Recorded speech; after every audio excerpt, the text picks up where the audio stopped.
આ દ્રષ્ટિથી એમાં ભારતના રાજકોષીય નીતિ દસ્તાવેજો, ફિસ્કલ પોલિસી સ્ટેટમેન્ટ को इंग्लिशમાં ને ભારતના રાજકોષીય નીતિ દસ્તાવેજો માં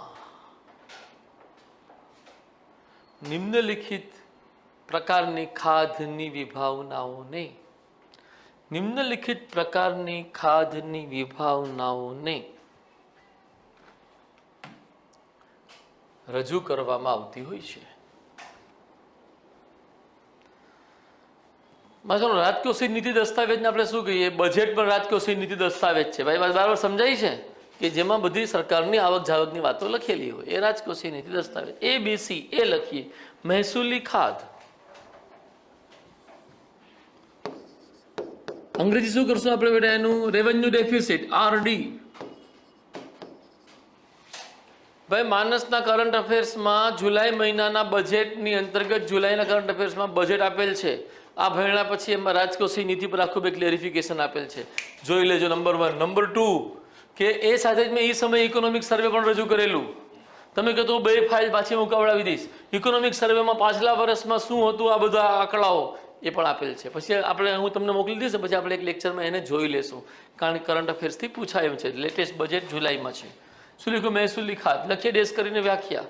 જ્યારે મહેસૂલી પ્રાપ્તિની સરખામણીએ, આ 1 વર્ષનો હિસાબ છે હો. જ્યારે મહેસૂલી પ્રાપ્તિની સરખામણીએ મહેસૂલી ખર્ચ વધુ હોય, પ્રાપ્તિની સરખામણીએ મહેસૂલી ખર્ચ વધુ હોય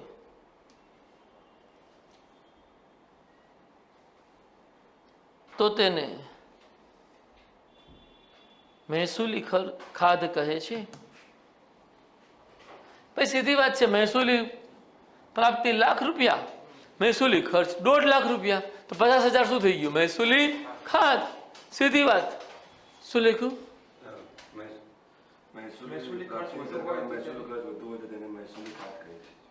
આ ખાધનું સૂત્ર નીચે મુજબ છે.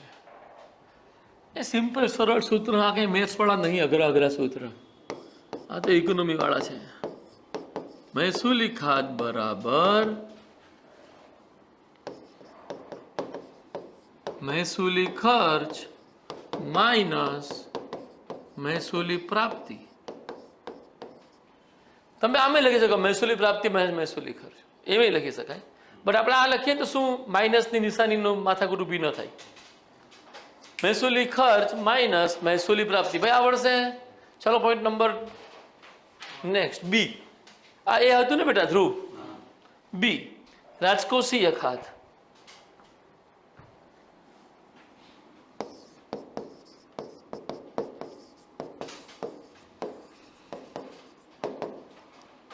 સોરી ડેશ કરી લખો, સૂત્ર નથી લખો. લખીએ જ્યારે ઉધાર સિવાયની કુલ પ્રાપ્તિઓની સરખામણીએ, ઉધાર શબ્દ જાણો બધાય? ઉધાર સિવાયની કુલ પ્રાપ્તિઓની સરખામણીએ કુલ ખર્ચ વધુ હોય તો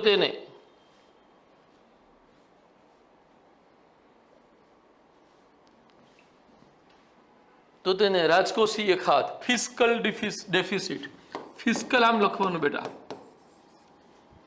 રાજકોષીય નીતિનું ઇંગ્લિશ ફિસ્કલ પોલિસી થાય.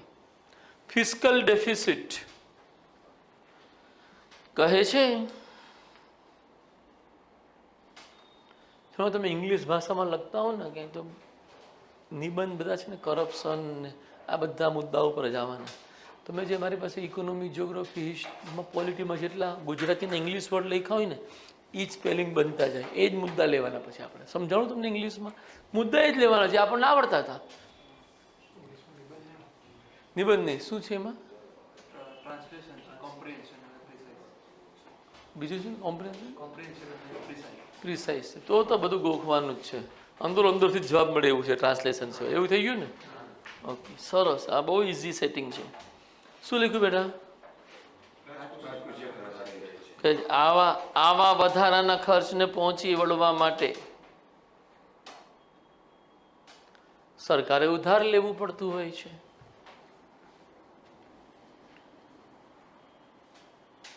અને એ દ્રષ્ટિથી તો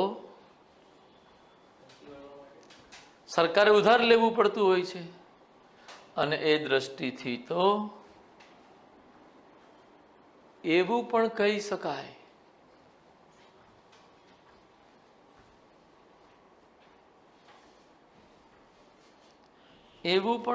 શકાય કે વર્ષ દરમિયાન સરકાર દ્વારા લેવામાં આવેલા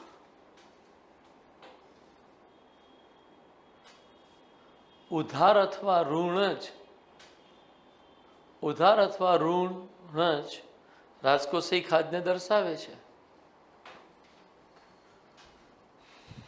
બે વાત સાચી લાગે?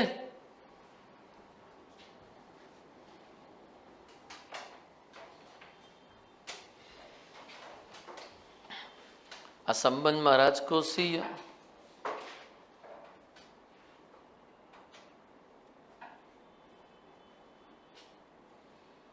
ખાધના સૂત્રને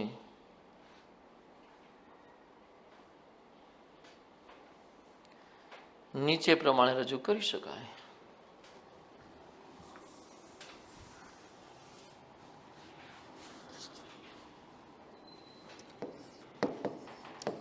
રાજકોષીય ખાધ બરાબર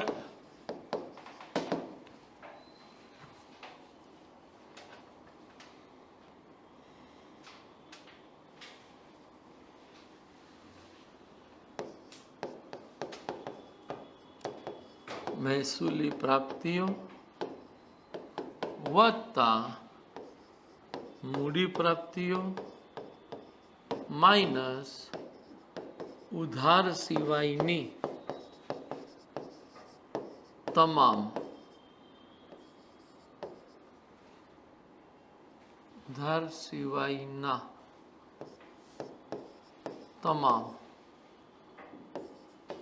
મહેસૂલી સૂત્ર મારું ગડબડ ગયું છે.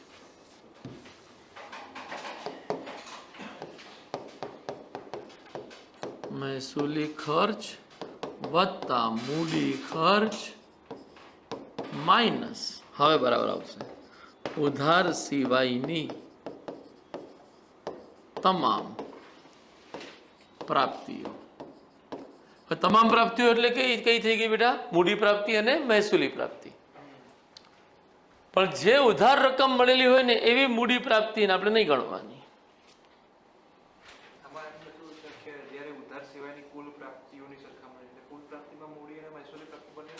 બંને લઈ લેવાની આવી જાય ને.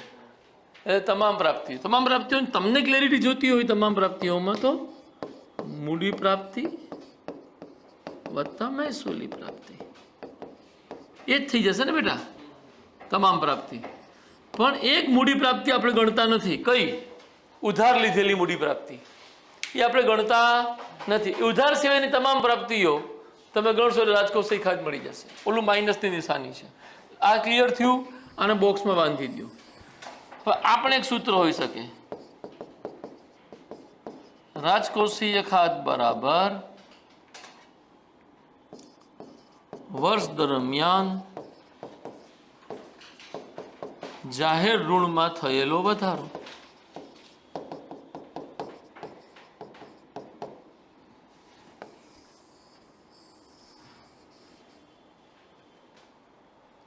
મતલબ સરકાર ઉપર 10 લાખનું ઋણ હતું અને 2024ના અંતે એ ઋણ વધીને 11 લાખનું થઈ ગયું, તો 1 લાખનું જે ઉધાર લીધું એ ખરેખર શું કર્યું હશે? આ બેલેન્સ કરવા માટે કર્યું હશે.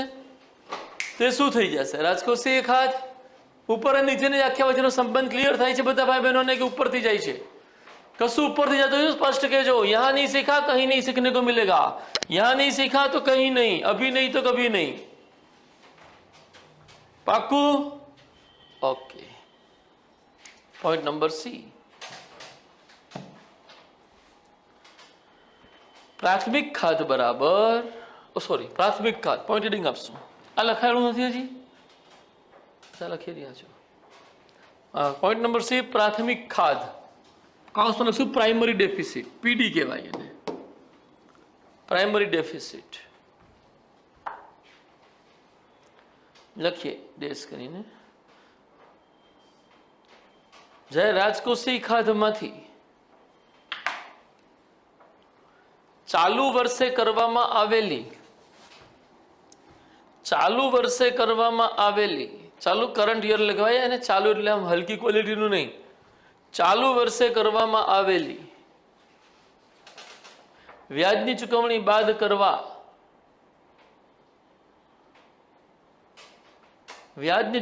બાદ કરવાથી જે રકમ પ્રાપ્ત થાય તેને પ્રાથમિક ખાધ કહે છે. તેને પ્રાથમિક ખાધ કહે છે. મારા બાળકો ગળે ઉતરે સંસાર બધાઈને.